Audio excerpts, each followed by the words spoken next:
Hello friends, welcome to my series master the law command your destiny.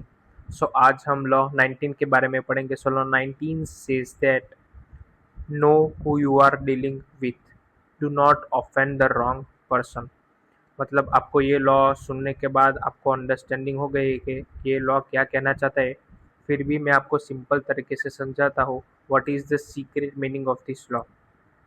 So before act और speak, know who you are in front of.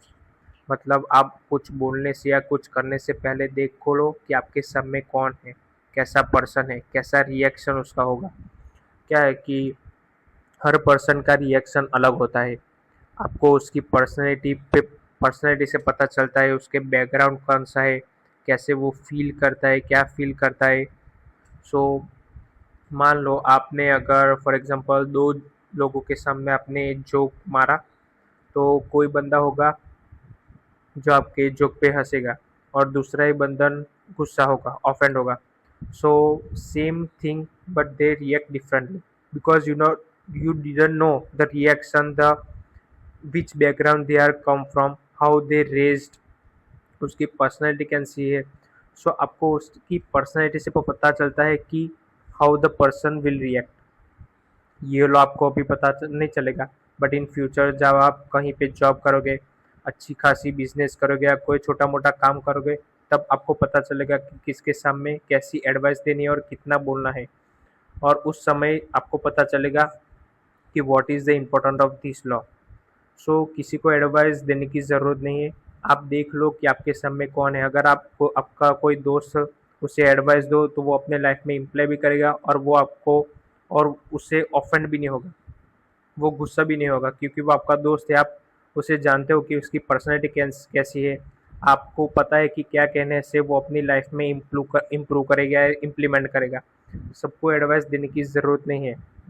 और और आपको और person react करता है उसके environment पे। मैं एनवायरनमेंट का एक डिस्क्रिप्शन देता हूँ, आपको एक्सप्लेन करता हूँ कि ये एनवायरनमेंट कैसे हमारे लाइफ में इम्प्लीमेंट करता है। फॉर एग्जाम्पल मान लो you woke up in the morning and you see a splendor, you wake up in the morning and you see swift car, you wake up in the morning and you see a person who is doing 9 to 5 job and he had a 30,000 of salary। सो आप सुबह उठते ये सब देखते हो आपके environment में और आप उन सभी को ही चेज करते हो। जैसे कि आप अगर एक पर्सन को देख रहे हो, 30,000 सैलरी है, 9 to 5 जॉब करता है, सो आप उससे 1% बेटर होने की कोशिश करोगे। आप 40,000 सैलरी की जॉब ढूंढोगे, एक अच्छी सी कार आप बाय करोगे, एक अच्छा सा बाइक आप बाय करोगे। सो उससे क्या होगा, 1% आप बेटर होंगे। ये एनवायरनमेंट से आप मोटिवेट होते हो, इस एनवायरनमेंट ही आपको सक्सेसफुल बनाता है। or at the same time you wake up in the morning and you see a Rolls Royce car, you wake up in the morning you see five different branded cars, you wake up in the morning and you see your closet is full of thousands suits, you wake up in the morning and you see 300 branded pairs of shoes, you wake up in the morning and you see 50 different branded watches। सो उससे आप वही चीज़ chase करोगे। अगर अगर आप आपके 10% ज़्यादा कोई है तो आप उससे 11% आप आ, अपने लाइफ में लेने की कोशिश करोगे।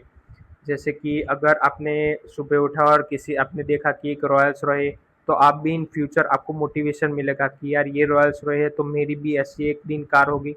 उससे आपसे मोटिवेशन मिलेगा, उसको उससे आपसे एडवाइस इन्फ्लुएंस मिलेगा कि यार ये तो ऐसा कर रहा है, मैं भी अपनी लाइफ में कुछ ना कुछ ऐसा करूँगा।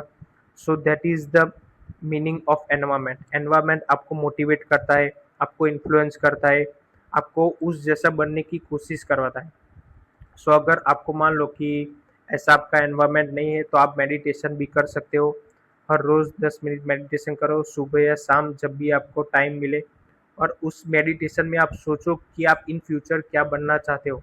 जो भी आपका ड्रीम है, इम्पॉसिबल से इम्पॉसिबल ड्रीम है, वो बस 10 मिनट के लिए सोचो कि क्या, कि मेरे पास एक बहुत बड़ा बंगला है, मेरे पास बहुत सारे पैसे हैं, मेरा बहुत बड़ा बैकयार्ड है, एक स्विमिंग पूल है, 5 ब्रांडेड कार्स मेरे घर के सामने खड़ी है, मेरा एक पर्सनल जिम है, अगर आपको बुक्स रीडिंग करना पसंद है तो मेरी एक पर्सनल लाइब्रेरी है, मेरा एक अच्छा सा बिजनेस है, मेरी एक सक्सेसफुल लाइफ है, मैं लग्जरियस लाइफ जी रहा हूँ। जो भी आपका ड्रीम्स है वो बस सोचो, 10 मिनट्स के लिए मेडिटेशन करो एंड आपको वो मेडिटेशन करने के बाद 6-7 दिन के बाद आप अपने आप मोटिवेट होंगे। तो अगर किसी दिन आप टायर्ड हो गए यार आप लो फील करोगे, उसी दिन वही आप मेडिटेशन करें, वो याद आएगा यार मेरे ड्रीम है, ये चीज़ करना है मुझे, तो मुझे मेहनत करनी होगी, हार्ड वर्क करना ही होगा और हर रोज़ करना होगा ताकि उस ड्रीम को मैं अच्छी तरह से अपनी लाइफ में अचीव कर पाऊँ। So this is the law 19। Keep कि know who you are in front of you and then you speak and act. So कल हम लॉ 20 के बारे में पढ़ेंगे, तब तक के लिए एंजॉय।